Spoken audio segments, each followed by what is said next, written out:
take care of on a Sunday morning. Alright, on a Sunday morning, huh? Alright, gotta take care of the viewers. Hello viewers, mornings, another beautiful day.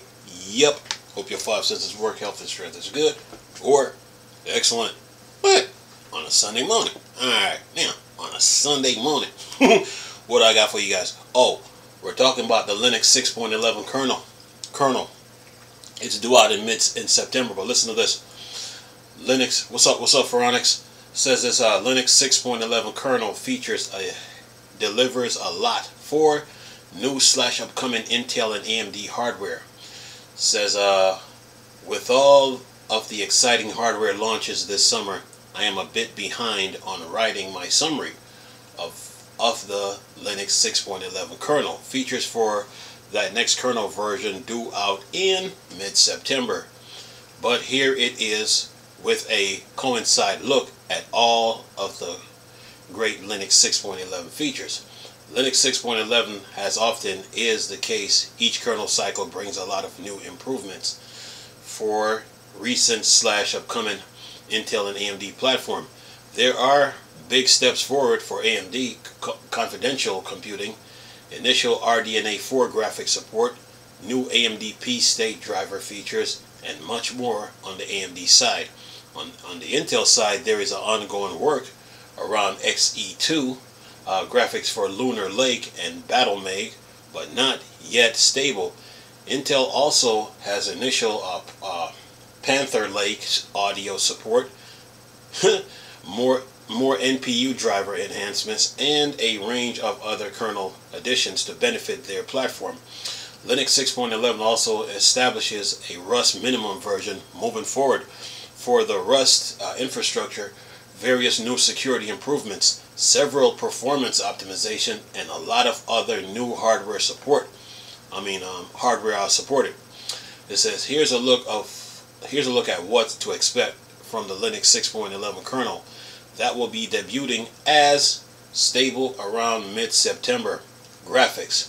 Continued work on XE driver for upcoming XE2 graphics, both for Lunar Lake and Battle Mag.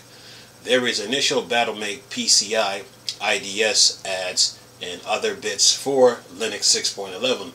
Both Lunar Lake and Battle Mag graphics are still treated as experimental for Linux 6.11 and require using the force_probe override. The hope is the Lunar Lake support at least will be stable for Linux 6.12. Says here AMD RDNA 4 GPU enablement is initially in Linux 6.11. The support is preliminary but decent enough in Linux 6.11. It appears we ultimately see how the support is when RDNA 4 graphics card debuted in the upcoming months, and whether Linux 6.11 is a sufficient baseline or if 6.12 plus is necessary. Besides the latest Mesa, AMD GFX 12 is enabled by default with the latest code as a good sign of the overall level. And then it says AMD GPU ISP 4.x IP support for the image signal processing tech for laptops / web cameras. Then it says AMD GPU hardware replay to more easily reproduce GPU hangs and assist in debugging. Intel EDP and panel replay support, monochrome TV mode support, monochrome logo support for the DRM panic infrastructure. Other open source graphics driver improvements is AI/Axel. It's an Intel Gaudi 2D accelerator support, Intel NPU drivers enhancement with the IVPU Axel driver for Intel Meteor Lake, Arrow Lake, and Lunar Lake NPU-S. Then it's for processors. AMD Core performance boost handling is added to the AMD P-State driver. Then it says AMD fast CCP support to help with power saving and power efficiency on capable SOCs. support for AMD SEV space and SNP guess with the mainline kernel. Intel performance limit reason for indicating via the TPMI driver and exposing to user space via debug fs why CPU cores are running at a reduced performance level. It says much faster AES space GCM crypto performance for modern Intel and AMD processors with AVX space 512/AVX10 and VAES optimized code. And it says Intel Panther Lake audio support, perf support for Intel Arrow Lake and Lunar Lake. It said Mobile Eye IQ 6H SoC support for that self-driving / automobile chip. And then it says some ARM64 improvement thanks to Linus Torvald himself and better handling compressed kernel image on ARM64. Then it says Intel sub NUMA clustering, and then in parentheses it has SNC will stop misbehaving when used with Intel Resource Director Technology RDT. Then it says new ISA extension for RISC V and initial NUMA support for ACPI based RISC V systems. More kernel features for long arch performance events additions for newer Intel CPUs, and more AMD Zen 5 CPU IDs. And let's see, next page, so we can get the next one. Then continuing here, it says storage / file system, DM variety, multi-buffer hazing for better performance, block automatic writes for NVMe and SCSI storage, optimized flushing for device mappers, new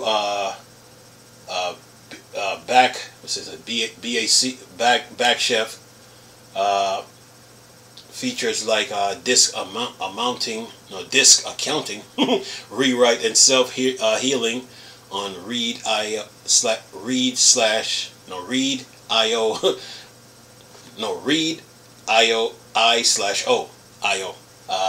errors. Says here FiTrim support for XFS, a nice performance optimization for ext4. The NTFS driver prepares file ATTR support, and UBFS hardenings against power loss. And then various file system fixes, a VFS fix for corruption or security issue as a 5-year-old bug. And then for Linux on laptops, better Lenovo Yoga C630 WOS ARM laptop support thanks to the new EC code, fan speed and temperature, and charge controls for the Chrome OS driver to help with Frameworks laptops. And for Chrome OS EC LED drivers also to benefit Frameworks laptop. Then it says keyboard backlight support for more T2 equipped Apple Macs. Linux 6.11 EFI will fake that it's booting Apple Mac OS for some dual GPU Mac to avoid issues. And then it says the Snapdragon X1 powered Asus VivoBooks S15 and Lenovo Yoga Slim 7X have device tree support with Linux 6.11, but various features / functionality are missing for both of those X1 Elite laptops. Other hardware, it says Asus EC sensor driver for the ProArt X670E Creator Wi-Fi motherboard. The Dell PC Extra driver will provide extra functionality on Dell system like fan mode control support for some models. Then it says new HID drivers and more HID BPF capabilities. the Raspberry Pi PISP driver for the Raspberry Pi 5 camera system. Then it says new wired and wireless network hardware is supported by the Linux 6.11 kernel. And then it says Realtek RT1318 audio support, USB and Thunderbolt improvements, default to a better SATA link power management policy. And it says update CXL documentation, other kernel innovations, greater control over swappiness behavior with a new swappiness argument for memory reclaim, preparation for device memory TCP, a new baseline for the Rust toolchain / infrastructure as a minimum version moving forward for compiling the Rust kernel code, VMware Hypercall API support, new power sequence driver subsystem, many optimization and improvements. With the upstream kernel, it's now easy to build a Pac-Man kernel package for Arch Linux use. And then for Linux security, almost done here. Linux security, more ARM CPU cores need the speculated SSBS workaround, a new Spectre BHI mitigation option intended for cloud environments, implementing Gtrandom in the VDSO, and then it says tightening / proc / and then bracket PID bracket / then mem access for better system security. Then it says a dedicated bucket allocator for better security. Fine IBT default configuration is now tunable at build time, fixing a landlocked sandbox app security issues where apps could remove restriction on itself. And then it says now onto more Linux 6.11 kernel testing and benchmarking, more Linux 6.11 performance results in the upcoming article on Phoronix. And then that's the end of the article. And then it says we got 5 comments here. Yeah, 12 minutes, not bad. Anyway, not bad.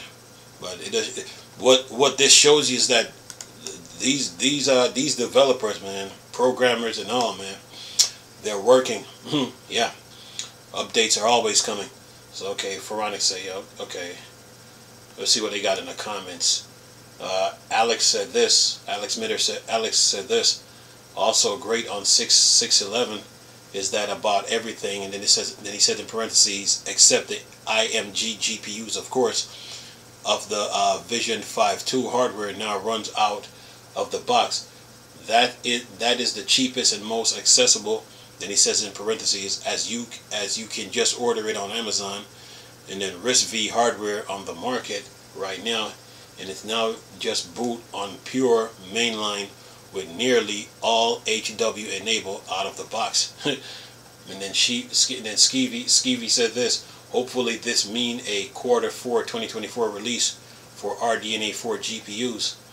And then Bar said this, any news about the NTSYNC driver implementation?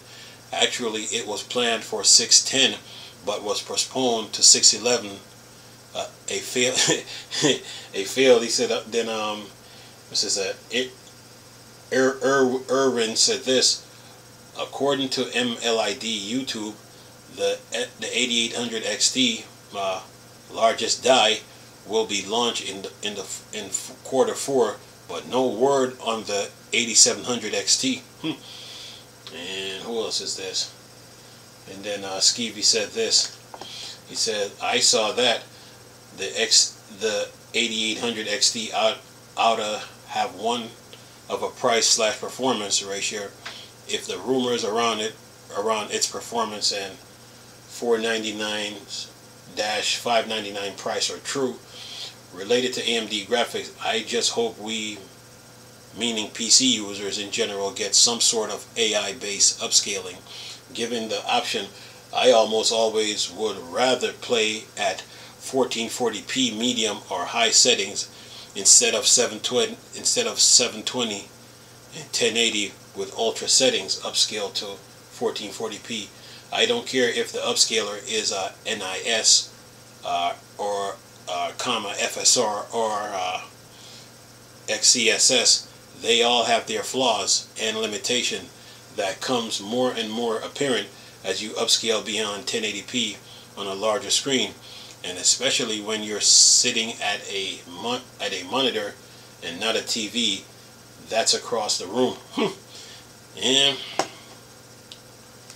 and that is that. That's all the comments. So I think 1440p should be the standard, you know, when it comes to gaming now, instead of 1080p. Now I think 1080p is old.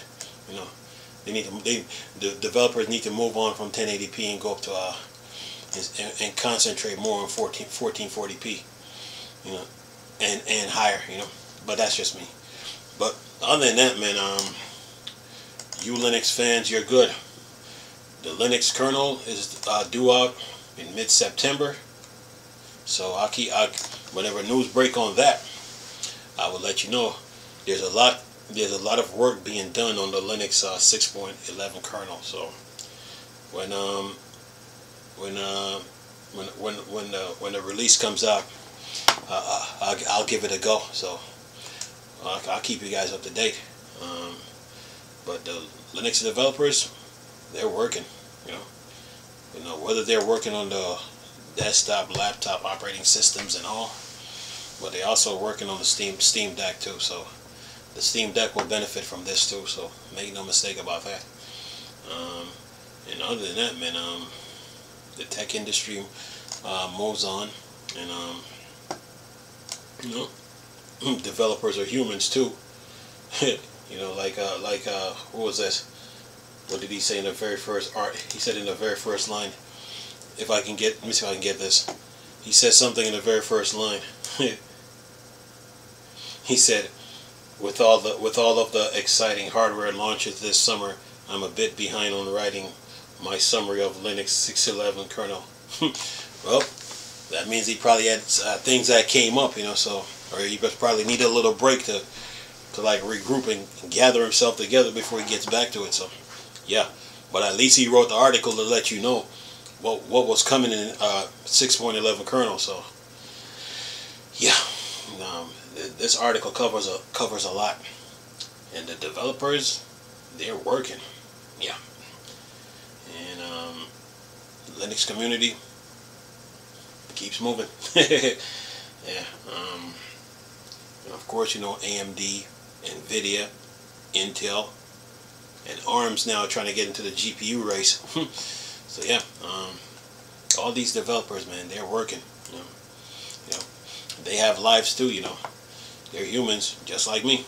So you know, they they need breaks, and then they get back to it, and then they start working again. Yeah, but yeah, RDNA 4, RDNA 3. Yeah, Linux kernel got you covered. Yeah, and RDNA 2. Yeah. See what else they got here. Yeah. I mean, they got a lot covered here too. Speaking of which, let's see what they got. Graphics. They got the AI/Axle. They got processors. Let's see on the next page what they have. They have storage/file system. They have Linux on laptops. They have other hardwares. They have other kernel innovations. They got security. Yeah, they're busy, so I'll keep you guys in the loop. Anyway, hope you guys enjoyed the video. Nice talking to you people again. Chris, still Star Wars, start your thing. Dark Section. Go. Peace.